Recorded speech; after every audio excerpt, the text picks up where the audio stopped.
Hello everyone, welcome back to my channel with a new video. तो आज की video में होने वाला है वीआईटी वर्सेस मणिपाल का कंपैरिजन। क्योंकि काफी बच्चों के बहुत से कॉमन डाउट्स होते हैं कि भैया वीआईटी को कंसीडर करें या एमआईटी को कंसीडर करें। देखो भाई, दोनों ही कॉलेज अपने एंड पे काफी बढ़िया कॉलेज है। तो आज की वीडियो में हम डिस्कस करेंगे दोनों कॉलेजेस में कौन सा कॉलेज आपको प्रेफर करना चाहिए। तो सारी चीजें कंपेयर करेंगे। कॉलेज का प्लेसमेंट रिकॉर्ड कैसा है, हाईएस्ट एंड एवरेज प्लेसमेंट कैसी है, गर्ल्स टू बॉयज रेशियो कैसा है कॉलेज में, कौन से कॉलेज का बेटर आरओई आपको देखने को मिल जाता है, एजुकेशन कौन से कॉलेज में बेस्ट है, एंड कैंपस लाइफ कौन से कॉलेज में आपको बढ़िया देखने को मिल जाती है। तो सारी चीजें कवर करेंगे इस वीडियो में। तो चैनल पे कोई न्यू है तो पहले जाकर सब्सक्राइब कर दो। ऐसी और भी वीडियोस आप लोगों के लिए हम ला रहे होंगे। तो वीडियो को स्टार्ट करते हैं। तो वीआईटी वर्सेस मणिपाल, तो ओवरव्यू से स्टार्ट करते हैं। अगर मैं वीआईटी की बात करूं तो 1984 में कॉलेज आपका एस्टैब्लिश हुआ था। एंड कैंपस साइज की बात करूं, अप्रॉक्स 350 एकर्स का ये बड़ा सा सुंदर एक कैंपस आपको देखने को मिल जाता है। एंड अगर कोर्सेज की बात करूं तो भाई यहाँ पे आपको 150 प्लस कोर्सेज आपको देखने को मिल जाते हैं। स्टूडेंट्स की बात करें तो 50,000 प्लस स्टूडेंट यहाँ पे आपको देखने को मिल जाते हैं, जो कि अलग अलग कोर्सेज में स्टूडेंट पढ़ाई कर रहे होते हैं। एंड फीस यहाँ पे थोड़ा वेरी करता है। यहाँ पे ग्रुप 1 2 3 4 5 ग्रुप्स यहाँ पे बना रखे फीस की। तो वो चीज अभी डिस्कस करेंगे थोड़ा सा आगे जाके। और एलिजिबिलिटी की बात करूं तो आपकी 12th में 60% मिनिमम आपको चाहिए अगर आपको यहाँ पे एडमिशन चाहिए। एंड एग्जाम्स की बात करूं तो आपको वीआईटी ट्रिपल ई का एग्जाम देना पड़ता है, जिसके थ्रू आपको वीआईटी में एडमिशन मिलता है। और वीआईटी के एग्जाम के थ्रू आपको इसके 4 कैंपस में एडमिशन देखने को मिल जाता है। पहले नंबर पे आपका आता है वीआईटी वेलोर, देन आपका VIT Bhopal, then VIT Amravati and VIT Chennai. तो ये 4 कैंपस है जिसमें आपको एडमिशन देखने को मिल जाता है। तो भाई वीआईटी के एग्जाम की बात करूं तो 115 क्वेश्चन आपको इसके एग्जाम में देखने को मिल जाते हैं। तो अगर मैं मैथ्स की बात करूं तो आपको 40 क्वेश्चन मैथ्स में, फिजिक्स और केमिस्ट्री में आपको 35 क्वेश्चन देखने को मिल जाते हैं। एंड एप्टीट्यूड में 10 क्वेश्चन देखने को मिलते हैं। एंड इंग्लिश में आपके 5 क्वेश्चन देखने को मिल जाते हैं। तो यार, वीडियो में आगे बढ़ने से पहले मैं आप लोगों को बताना चाहूंगा कि अगर आपको किसी भी कॉलेज में एडमिशन से रिलेटेड कोई भी क्वेरी है, या किसी भी कॉलेज के बारे में नहीं समझ आ रहा है, उस कॉलेज के बारे में जानना है, या उनके सीनियर से कांटेक्ट करना है कि भैया कॉलेज कैसा है, तो आप नीचे दिए गए नंबर पे कांटेक्ट कर सकते हो। या किसी कॉलेज में डायरेक्ट एडमिशन से रिलेटेड भी कोई भी आपको क्वेरी आ रही है तो भी आप इनसे डायरेक्टली कांटेक्ट कर सकते हो। तो चलते हैं वीडियो में आगे बढ़ते हैं। अब बात करते हैं यहाँ की फीस की। जैसे कि अभी मैंने आपको बताया था कि यहाँ पे 5 कैटेगरी डिवाइडेड है। तो जैसे जैसे आपके मार्क्स आएंगे उस बिहाफ पे आपकी फीस डिसाइड करी जाएगी। अगर आपके मार्क्स अच्छे आते हैं एंड अगर आप कैटेगरी 1 में एडमिशन लेते हो तो अप्रॉक्स आपके 8 से 10 लाख में आपके यहाँ पे बीटेक पूरी हो रही होती है। वही अगर जैसे जैसे आपके मार्क्स ज्यादा आ रहे होंगे आपकी कैटेगरी उसी हिसाब से बढ़ रही होती है।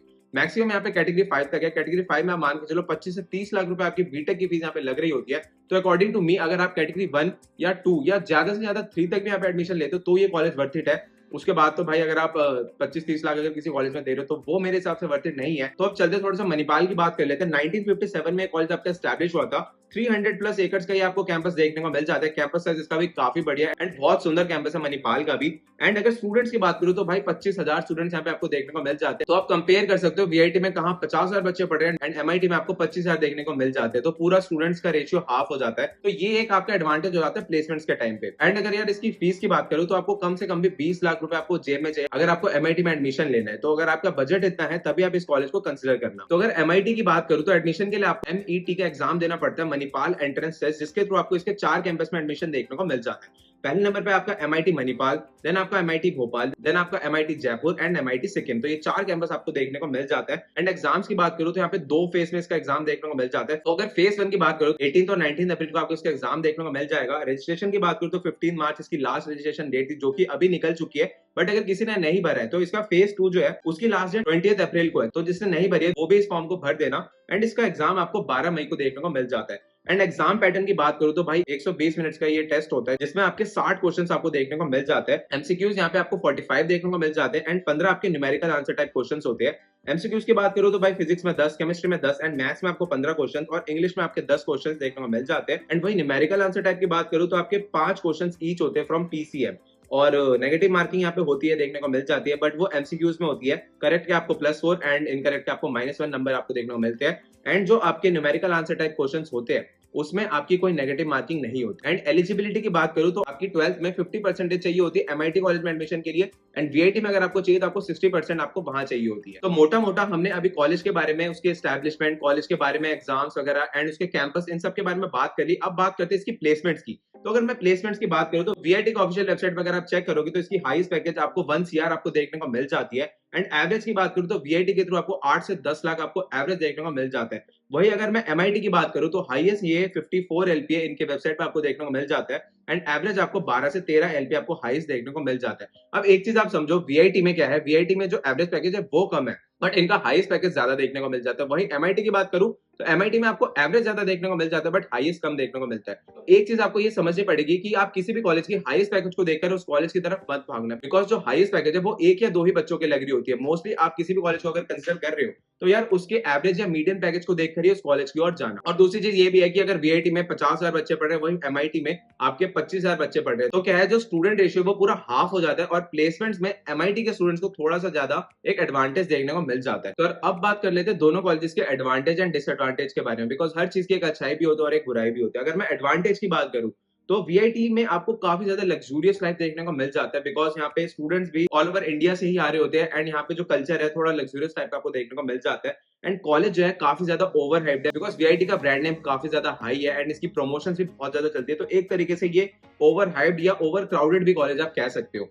और अगर मैं आरओआई की बात करूं वो इसकी मुझे बेटर नहीं लगती अगर आप कैटेगरी 4 या कैटेगरी 5 में एडमिशन ले रहे हो। हाँ, अगर आपके कैटेगरी 1, 2 या मैक्स टू मैक्स अगर 3 में भी ले रहे हो तो उस हिसाब से ये आरओआई आपको बेटर प्रोवाइड कर देता है। बट वही अगर आप कैटेगरी 4 या 5 तक जा रहे हो, मतलब इट मींस आप 20 से 25 लाख रुपए सिर्फ फीस दे रहे हो, तो वो मेरे हिसाब से बेटर आरओआई नहीं हो सकता। एंड काफी स्टूडेंट्स का ये कहना है कि यहाँ पे कैटेगरी की कोई ट्रांसपेरेंसी नहीं है, बिकॉज उनका कहना है कि जो कैटेगरी डिसाइड करी जाती है वो स्टूडेंट्स के पेरेंट्स की फैमिली इनकम पे डिसाइड करी जाती है। तो देखो ये सारी चीजें पॉलिटिक्स वाली चीजें ये काफी चलती भी है कॉलेज में, तो वो आप थोड़ा सा देख सकते हैं इन चीजों के बारे में।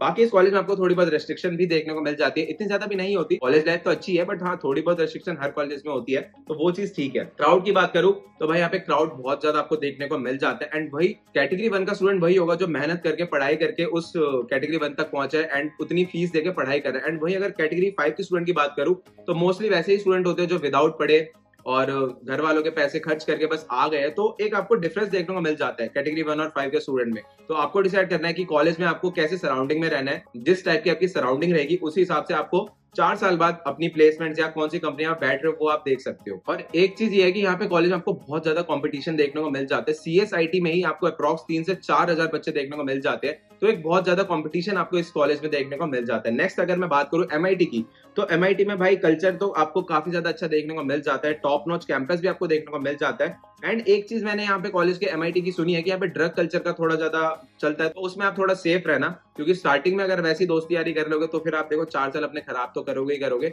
और घर वालों के पैसे भी खराब करोगे। तो वो आप पे डिपेंड करता है कि आप किस हिसाब से दोस्ती यारी कर रहे हो। ठीक है, एनवायरमेंट की बात करूं तो कॉलेज में अच्छा खासा एनवायरमेंट देखने को मिल जाता है। एजुकेशन की बात करें तो भाई एजुकेशन भी काफी अच्छा आपको यहाँ पे कॉलेज में देखने को मिलता है। एंड यहाँ पे अमीर लोग भी होते हैं और गरीब लोग भी होते हैं। ठीक है, अब ये चीजें मैं ऐसे इसलिए कह रहा हूँ बिकॉज काफी स्टूडेंट्स ये होते हैं कि जो लोन लेके पढ़ाई करने आ रखे होते हैं, और कुछ स्टूडेंट्स ऐसे भी होते हैं जिनकी भाई खानदानी पुश्ते इतने हैं कि भाई 20-25 लाख अगर किसी कॉलेज में लगा भी रहे हैं तो उनको कोई फर्क नहीं पड़ता। तो एनवायरमेंट अपना उस हिसाब से चूज करो, और ये मैं हर स्टूडेंट को कह रहा हूँ कि आप किसी भी कॉलेज में जा रहे हो तो अपना एनवायरमेंट एक ऐसा बनाओ ताकि आपको 4 साल बाद वो बेनिफिट ही दे। ऐसा नहीं है कि आप कॉलेज में मस्ती कर रहे हो बट इतना भी इन्वॉल्व हो गए हो कि आप 4 साल के बाद प्लेसमेंट में भी नहीं बैठ पा रहे, आपको कुछ आ ही नहीं रहा। तो उस हिसाब से अपने एक एनवायरमेंट बना के रखो। और अगर इंफ्रास्ट्रक्चर की बात करो तो काफी अच्छी लैब्स वगैरह देखने को मिल जाती है, क्लासरूम्स वगैरह तो यहाँ पे टॉप नॉच है। और यहाँ पे मुझे एक चीज अच्छी देखने को मिल जाती है कि यहाँ पे बॉयज और गर्ल्स का रेशियो आपको अच्छा देखने को मिल जाता है। एमआईटी में थोड़ी बहुत आपको फ्रीडम भी देखने को मिल जाती है। तो यही था मेरे हिसाब से कंपैरिजन वीडियो दोनों कॉलेजेस के बारे में। तो वीआईटी के बारे में मैंने आपको बता दिया, कैटेगरी 1, 2 तक आपको एडमिशन मिल जाए तो जरूर आप वीआईटी की ओर जाओ। बाकी अगर आप एमआईटी में जाना चाहते हो तो एमआईटी की ओर जा सकते हो अगर आपका बजट इतना है। बाकी अगर और भी किसी कॉलेजेस के बारे में आपको कोई भी डाउट है, कोई भी क्वेरी है, तो नीचे दिए गए नंबर पे आप कांटेक्ट कर सकते हो। एंड डायरेक्ट एडमिशन से रिलेटेड भी आपको कोई भी क्वेरी है तो आप उनसे डायरेक्टली कांटेक्ट कर सकते हो। तो मिलते हैं और नेक्स्ट वीडियोस में, और मुझे कमेंट करके जरूर बताना कि आपको वीडियो कैसी लगी और कौन से कॉलेज का आपको ब्लॉग चाहिए या फिर कंपैरिजन वीडियो चाहिए, तो वो वीडियो भी आप लोगों के लिए हम जल्दी ला रहे होंगे। तो मिलते हैं नेक्स्ट वीडियो में।